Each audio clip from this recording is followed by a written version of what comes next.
pero que indiscutiblemente esto toca de todas maneras al presidente y al gobierno.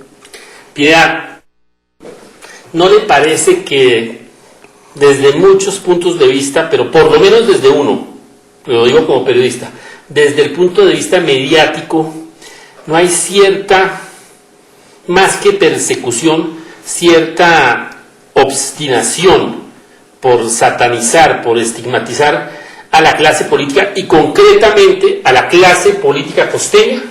A ver, yo pienso que de todas maneras los medios de comunicación han tenido también mucho que ver en este problema del país, en la falta de ética y en la falta de moralidad pública.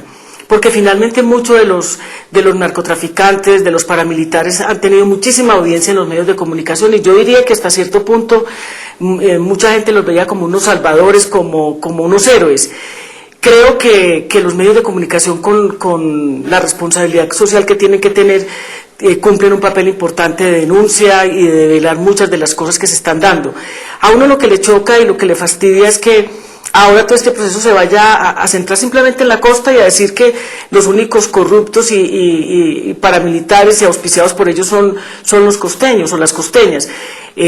Cuando se toque, por ejemplo, el departamento de Antioquia, la cosa va a ser muy preocupante también, porque la gente cree que en Antioquia no hay paramilitarismo, que en Antioquia no ha habido narcotráfico, y a la gente no se le puede olvidar que Pablo Escobar era de Antioquia, que Castaño es de Antioquia, o los Castaños son de Antioquia, y que además de eso las convivir salieron en el gobierno del presidente Uribe y cuyo secretario era Pedro Juan Moreno, y que fueron muchos los desmanes y muchas las denuncias de abusos de derechos humanos.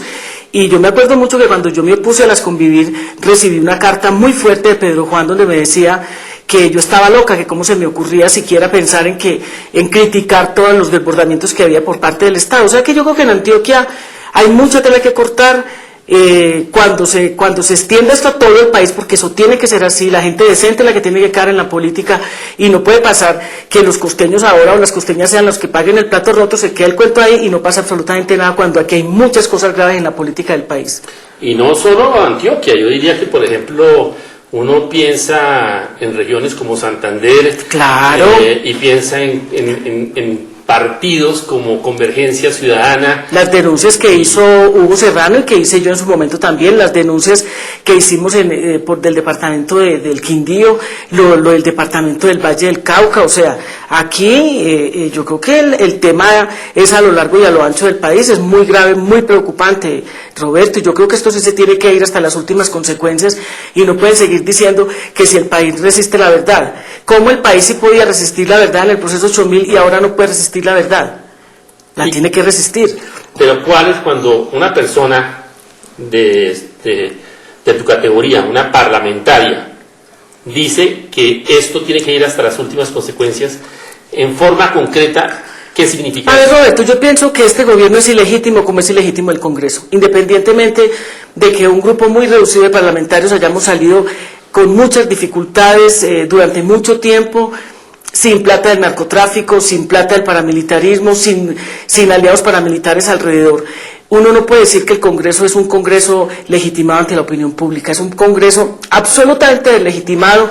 Yo diría que es una cosa que asquea a la opinión pública, y fuera de eso, Roberto, yo tengo que recordar, y me molesta hablar en primera persona, pero en el año 2004, 2005, yo, por no mencionar sino ese debate, yo hice un debate muy fuerte donde le decía al país que escucharan las grabaciones de las reuniones del alto comisionado con los señores de Santa Fe de Ralito, donde negociaban las penas, cuántas penas querían que les pusieran, cuántos años de penas, los sitios donde los iban a recluir.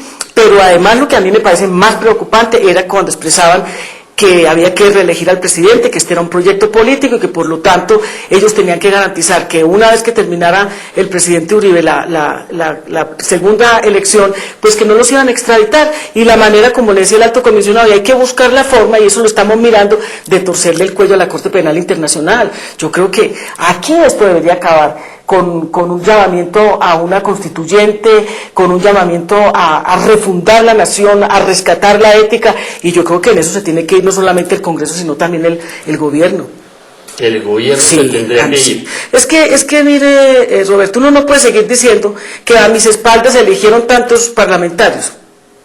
cuando uno recorría el país y uno tenía claro de que era prohibido votar por personas como algunos de nosotros en muchas regiones. En el Bajo Cauca, por ejemplo, en su momento yo dije lo de Rocío Arias. Rocío Arias se campeaba por toda Caucasia, por Cáceres, por Tarazá, y exigiéndole a la gente además que no podía votar por nosotros y que no podía votar por Horacio Serpa, que había que votar por el doctor Uribe.